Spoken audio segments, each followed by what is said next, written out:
ভগবান শ্রীকৃষ্ণ আজকে রাধারানীর কাছে কথা দিলেন, আমি তোমাকে আশ্রয় করি, আমি সেই পরম সুন্দর পুরুষকে বিষয়কে প্রাপ্ত হব। তবে এই জন্মে তো তুমি আর পারবে না বধূ, বেশ তবে শোনো রাধে,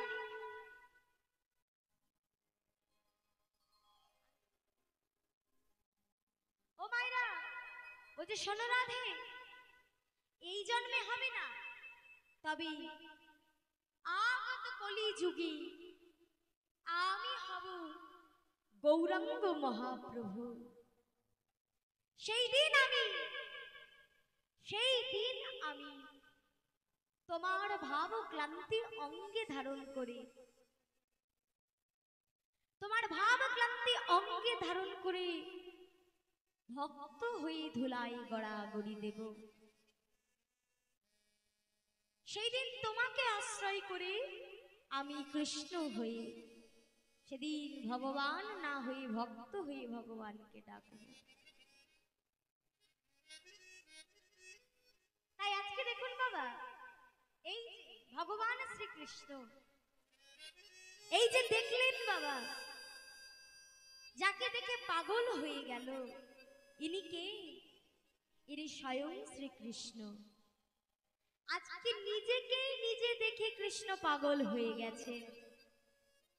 তাই আজকে বললেন, আমি কলিকালে যখন গৌরাঙ্গ হব, তখন আমি যা এই ব্রজে পেলাম না তা আমি পাব। তাহলে গোবিন্দ যে আমার গৌর হয়ে এলেন, সেই গৌর অবতার হয়ে আসার কারণ কি? আমার কথা নয়, শাস্ত্র বলছে গৌর আমার কেন এলেন জানো? দুটি কারণে গৌর আমার এলেন। কি কি কারণ? একটা অন্তরঙ্গ কারণ, একটা বহির অঙ্গ কারণ। একটা অন্তরঙ্গ কারণ, একটা বহিরঙ্গ কারণ। তাহলে অন্তরঙ্গ কারণ কোনটা আর বহিরঙ্গ কারণ কোনটা?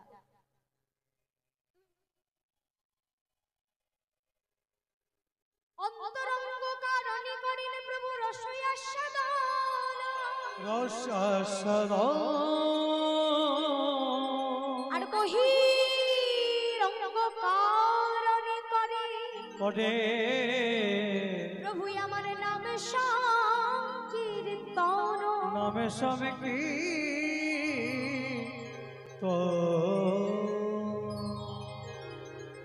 অন্তরঙ্গ কারণ। অন্তরঙ্গ কারণটা কি মা?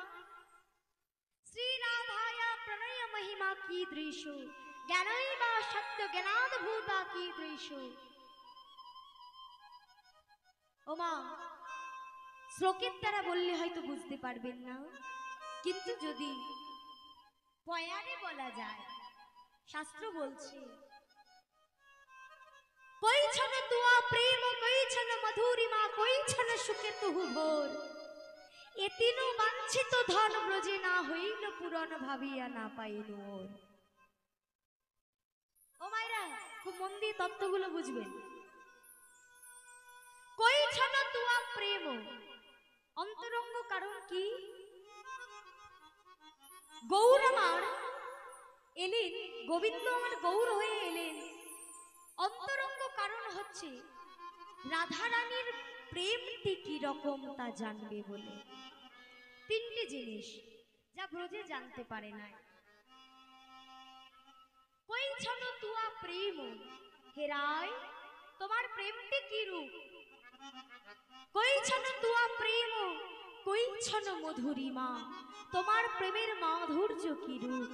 আর কই ছন সুখে তুহু ভোর, অর্থাৎ আমাকে ভালোবেসে ওগো রাধে তুমি কি সুখ পাও? আমাকে ভালোবেসে তুমি কি সুখ পাও? তাহলে এই তিনটি কারণ কি কি মায়েরা বললাম? শ্রী রাধার প্রেম কি রকম তা জানতে গৌর হয়ে এলেন। শ্রী রাধার প্রেমের মাধুর্য কি রকম সেটা জানতে গৌর হলেন, আর গোবিন্দকে ভালোবেসে রাধারানী কি সুখ পায় সেইটা জানতে গৌর হয়ে এলেন। তাহলে বোঝা গেল অন্তরঙ্গ কারণ আর বহিরঙ্গ কারণ এই জগৎ জীবকে উদ্ধার করা। কালকে বলছিলাম না যে গৌর হরি আমাদের এই কলির অন্ধকার থেকে উদ্ধার করবার জন্য এসেছেন। তাই আমার আপনার মতো কলির মানুষকে উদ্ধার করার জন্য গৌর হরি অবতীর্ণ হয়েছিলেন এবং বহিরঙ্গ কারণে তিনি নাম সংকীর্তন করেছেন। তিনি দাঁড়িয়ে দাঁড়িয়ে ঘুরে ঘুরে বলেছিলেন, ওগো কলিহত জীব, তোমরা হরিনাম করো, হরিনাম বলো, হরিনাম ছাড়া তোমাদের গতি নাই। কিন্তু মাগো, আমরা কলির মানুষ, আমরা একবারও কি হরিনামটি গাই? আমরা কি ভগবানের দেখানো পথে হাঁটি? আজ যদি আমরা শাস্ত্রের পথে হাঁটতাম, ভগবানের দেখানো পথে হাঁটতাম, তাহলে মানুষে মানুষে এত হিংসা হতো না। কারণ কোন শাস্ত্র বাবা হিংসার বাণী প্রকাশ করেনি। সব শাস্ত্র সব গ্রন্থ বলছে সবাই ভাই ভাই ভালোবাসায় বেঁধে থাকো। কিন্তু বাবা আমরা কলির মানুষ হয়ে সেই কথা কানে নিচ্ছি না। কালকে বলছিলাম, বলতে বলতে সম্পূর্ণ বলা হলো না, আরতি আরম্ভ হয়ে গেছিল। তাহলে বাবা আগে কিন্তু আমাদেরকে একটু সচেতন হতে হবে। রাধে ভগবান আমাদের দাঁড়িয়ে দাঁড়িয়ে ঘুরে ঘুরে আমাদেরকে যে শিক্ষাটা দিয়ে গেলেন, নিজে আচরণ করে জগৎবাসীকে শিক্ষা দিলেন। ওগো কলির জীব, তোমরা নাম করো, এই নাম ছাড়া তোমাদের কোনো গতি নাই। একবার তোমরা যদি হরি বলে কাঁদতে পারো, তবেই কিন্তু তোমাদের উদ্ধার হবে। কারণ অন্যান্য যুগে যদিও বা অন্য কিছু পূজা অর্চনা যাগযজ্ঞ ধ্যান আদি দ্বারা ভগবানকে পাওয়া যেত, এই কলিকালে কিন্তু ভগবানকে পাওয়ার একমাত্র রাস্তা এই হরিনাম সংকীর্তন। কিন্তু আমরা এই নামটুকু গাইতে চাই না। আজ দেখুন বাবা, ভগবান কিন্তু কোনোদিন একা একা নাম করেননি। এই যে বহিরঙ্গ ভক্ত শনি করে প্রভু নাম সংকীর্তন, মহাপ্রভু কিন্তু সংকীর্তন সকলকে মিলে করতেন। এই যে বহিরঙ্গ রস, এ কিন্তু তিনি সবাইকে নিয়ে করতেন। কেন জানো? যাতে জগতের মঙ্গল হয়। তাই আমাদেরকেও বাবা এই হরিনাম উচ্চ স্বরে গাইতে হবে, যাতে এই পাড়ায় হচ্ছে পাশের পাড়ায় ছড়িয়ে যায়, এই গ্রামে হচ্ছে পাশের গ্রামে আওয়াজ যায়, সেখানকার ভক্তদেরকেও একত্রিত করতে হবে। সর্বোপরি আমাদের হিন্দুদেরকে, আমাদের সনাতনীদের একত্রিত হতে হবে। তবেই কিন্তু আমাদের হিন্দু সমাজটা বেঁচে থাকবে, আমাদের ধর্মটা বেঁচে থাকবে। আজ আমার মহাপ্রভু সেই অবাঞ্ছিত ইচ্ছা পূরণ করতে অবতীর্ণ হয়েছিলেন। কিন্তু বাবা দুটি ভক্ত কিন্তু আলাদা। প্রভু যখন অন্তরঙ্গ ভক্তদের সঙ্গে থাকতেন, তখনই কিন্তু তিনি প্রেম রস আস্বাদন করতেন, লীলা রস আস্বাদন করতেন। কিন্তু তিনি যখন বহিরঙ্গ ভক্তদের কাছে থাকতেন, তখন কিন্তু তিনি সেই রস আস্বাদন করতেন না। তখন তিনি আস্বাদন করতেন শুধুমাত্র নাম সংকীর্তন। তা সেই শ্রীমান মহাপ্রভু আজকে পুরাবীর ভাবে ভাবিত হয়ে বলছে, চলো সূরজ পূজিতে যাও, চলো হো এখনই। এই যে মহাপ্রভু আমাদের জন্য এত কিছু করলেন, আমরা আজ সেই মহাপ্রভুর চরণ বন্দনা যদি না করি তাহলে বড় অপরাধ হয়ে যায়, কি তাই না গো? বড় অপরাধ হয়ে যায়। তাই মা গো, আজ আমরা এই মহতি হরিবাসর প্রাঙ্গণে আগে চলো সবাই মিলে আমাদের প্রাণের প্রাণ গৌর হরিকে আহ্বান জানাবো। এসো প্রভু, স্বাগতম সুস্বাগতম। তাই ও মা, আজ আমরা এই মহতি হরিবাসরে এসে উপনীত হয়েছি সবাই ভগবানকে সেবা দেব বলে, কি তাই তো গো? কি তাই তো? ও মায়েরা সেবা দেবেন তো? হরি বল সবাই। আর আমরা কি দিয়ে সেবা দেব? আমাদের তো দেওয়ার কিছু নাই মা, আমরা তো দিতে জানি না, শুধু নিতে জানি, তাই না? এখানে গিয়ে প্রণাম করছি, হে ঠাকুর এটা দাও, ওটা দাও, সেটা দাও, যাই যাই করছি তাই যেন শুধু চাই চাই চাই, দাও দাও দাও। তাই চলুন বাবা, আজ যে আমরা ভগবানকে স্বাগত জানাবো, তা কিভাবে জানাবো গো? হরিধ্বনি আর উলধ্বনি করি। তাই সবাই মিলে একবার উলধ্বনি করো দেখি, নিতাই গৌর প্রেমানন্দে হরি বাবা বাবা বাবা। তাই চলো আমরা সবাই মিলে আমাদের প্রাণের প্রাণ গৌরকে আহ্বান জানাবো। আমরা সবাই বলবো, আমাদের গৌর এলো রে,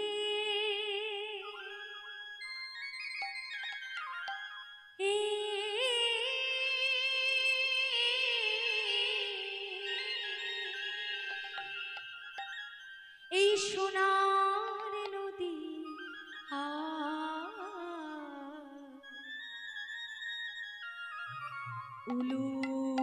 উলুধ্বনি হরির ধ্বনি বাবা, শব্দ শোনা চাই আমাদের গৌর এলো রে, আমাদের গৌর এলো রে,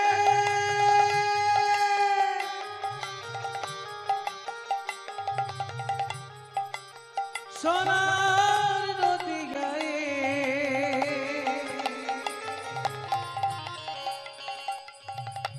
উলুধ্বনি হরি ধ্বনি, তবে তো শোনা যায় আমাদের গৌর এলো রে, আমার গৌর এলো রে, সোনার নদিয়া উলুধ্বনি হরির ধ্বনি, শব্দ শোনা যায় আমার গৌর এলো রে, হরি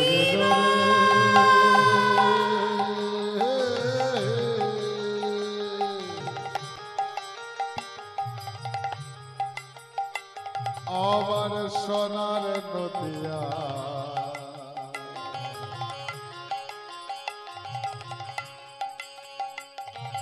উলুধ্বনি হরি ধ্বনি, শব্দ শোনা যায় আমাদের গৌর এলো রে, আমার গৌর এলো রে, সঙ্গে নিতাই এলো রে, গৌর এলো রে, সঙ্গে নিতাই এলো রে, আমার গৌর এলো রে, সঙ্গে নিতাই এলো রে, গৌর এলো রে, সঙ্গে নিতাই এলো রে, তাই গৌর এলো রে, সোনার নদিয়ায় উলুধ্বনি হরির ধ্বনি, শব্দ শোনা যায় আমার গৌর এলো রে, আমাদের গৌর এলো রে, হরি উলুধ্বনি হরি ধ্বনি, তবে তো শোনা যায় আমাদের গৌর এলো রে, ওরে কি কি তোরা নাম নিবি রে, ছুটে ছুটে আ, কে তোরা নাম নিবি রে, ছুটে ছুটে আ, নাম নিবি রে, ছুটে ছুটে যা, আই কে কে তোরা নাম নিবি রে, ছুটে ছুটে আ, ওগো কে তোরা নাম নিবি রে, ছুটে ছুটে আ, আমার গৌর নিতাই নেচে নেচে হরি নাম বিলা, গৌর নিতাই নেচে নেচে হরি নাম বিনা, আমার গৌর নিতাই নদী আতে হরি নাম বিলা, গৌর নেতাই নদিয়াতে হরি নাম বিলা, গৌর এলো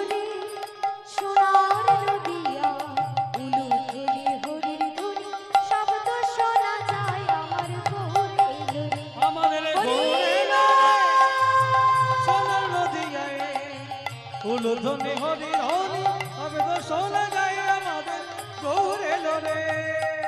গৌর এলো রে,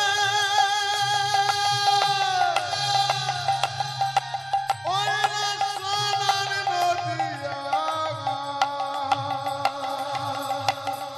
উলুধ্বনি হরি ধ্বনি শব্দ শোনা যায় আমাদের গৌর এলো রে।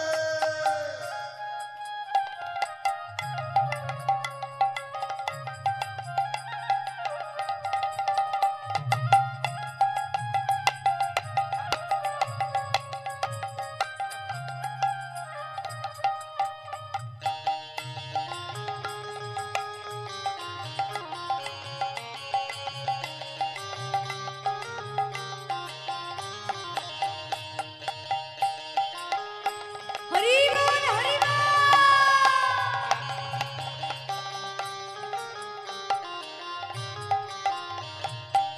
ওমা, তা মহাপ্রভু যদি আসেন গো, তাহলে চারিদিকের অবস্থাটা কেমন হবে? এরকম কি শান্ত থাকবে? হ্যাঁ, এরকম শান্ত থাকবে? তাহলে মহাপ্রভু যদি এখানে এসেছেন, ভক্তদের মধ্যে কি হবে? আনন্দের উজান বয়ে যাবে, কি তাই তো? তাই নদিয়া শান্তিপুরে যখন প্রভু আমার এসেছিলেন, তখন ঠিক সেরকমই অবস্থা হয়েছিল। কি রকম? বলে শান্তিপুর ডুবু ডুবু নদী ভেসে যায়। শান্তিপুর ডুবু ডুবু নদে ভেসে এলো রে যায়। গোবর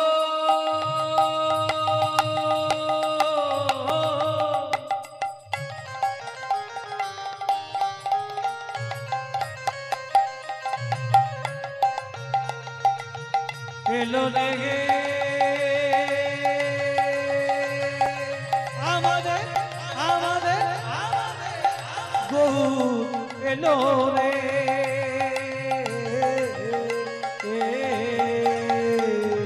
শান্তিপুর ডুবু ডুবু নদে ভেসে যায়। শান্তিপুর ডুবু ডুবু নদী ভেসে যায়। শান্তিপুর ডুবো ডুবো নদে ভেসে আর যায়। কুল ভাঙিয়া ঢেউ আসিয়া লাগলো ঘোড়ার গান। ফুল ভাঙিয়া ঢেউ আসিয়া লাগলো গড়ার গান। কুল ভাঙিয়া ঢেউ আসিয়া লাগলো ঘোড়ার গান। কুল ভাঙিয়া ঢেউ আসিয়া লাগলো ঘোড়ার গান। আই গৌরিলো রে সোনার নদিয়া, উলুধ্বনি হরির ধ্বনি শব্দ শোনা যায়।